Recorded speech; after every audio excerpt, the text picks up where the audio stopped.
Adolf Hitler एक German शासक था। वह राष्ट्रीय समाजवादी जर्मन कामगार पार्टी NSDAP के नेता थे। इस पार्टी को नाजी पार्टी के नाम से जाना जाता है। सन 1933 से सन 1945 तक हिटलर जर्मन का शासक रहा था।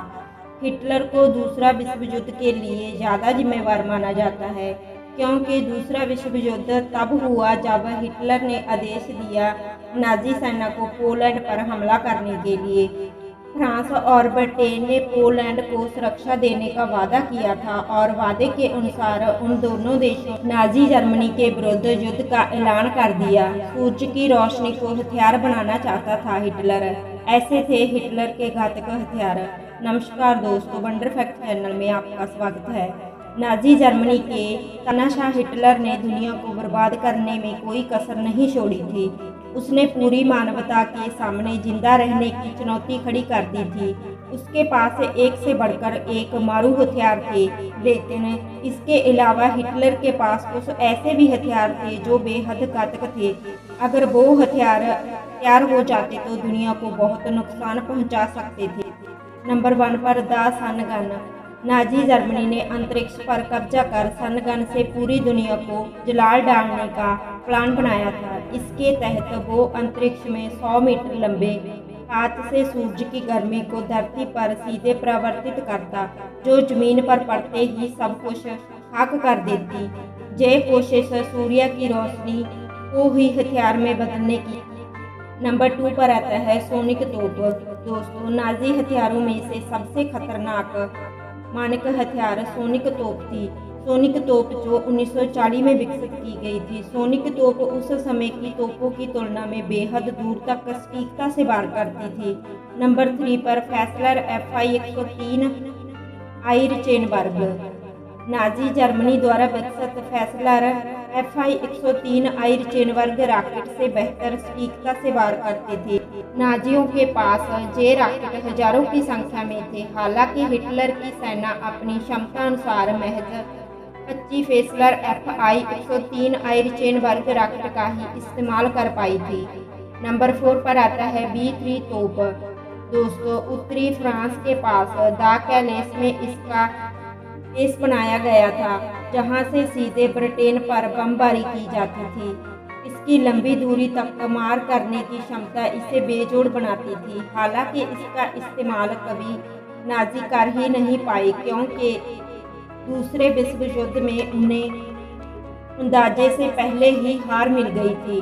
नंबर 5 पर आता है एक्सरे गन।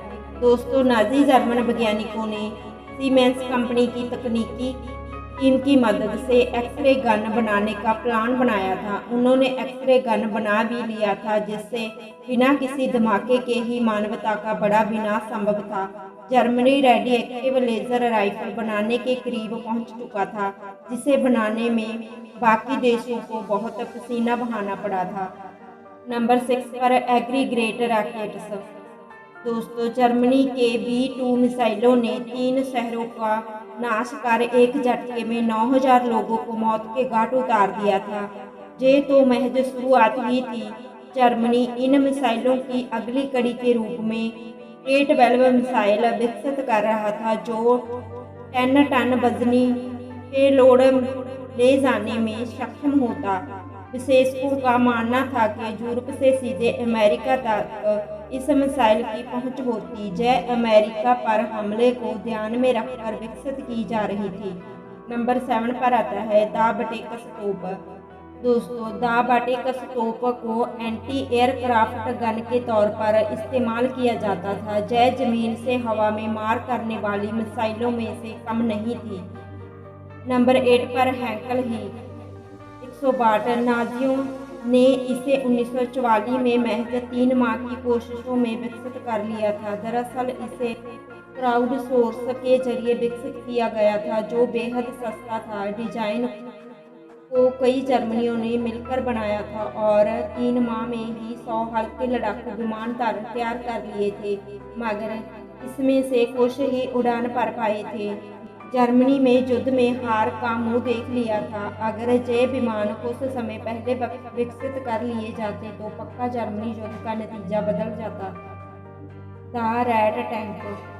दोस्तों, जर्मनी ने लैंड क्रूजर गाड़ियों पर रखकर परिवर्तन योग्य से भारी टैंकों के निर्माण की योजना बनाई थी जो 1500 टन तक वजनी होते थे। आम टैंक जहां 35 से 40 टन तक वजनी होते थे, वहां 1500 टन भारी टैंक कितनी तबाही मचाता इसका अंदाजा लगाया जा सकता है। नंबर 10 पर द बेल। इसे जर्मनी के सीक्रेट परमाणु हथियार के रूप में देखा जाता है। माना जा रहा है कि जर्मनी परमाणु हथियारों में विकास से बेहद नज़दीक पहुंच चुका था। दूसरे विश्व युद्ध के बाद चेक गणराज्य की सीमा पर जर्मनी की सीक्रेट बेस से 3 से 5 मीटर के मेटलिक ब्लॉक मिले थे जिसमें परमाणु हथियारों को रखने की बात मानी जा रही है। कुछ सीक्रेट दस्तावेजों के मुताबिक हिटलर के वैज्ञानिकों ने कम से कम 2 परमाणु धमाके भी किए थे जिसका खुलासा कुछ ही समय पहले हुआ था। दोस्तों, हिटलर के मारू हथियारों के बारे में जानकारी आपको कैसी लगी प्लीज़ कमेंट में ज़रूर बताना। एंड अच्छी लगी हो तो वीडियो को लाइक शेयर, चैनल को सब्सक्राइब जरूर करना।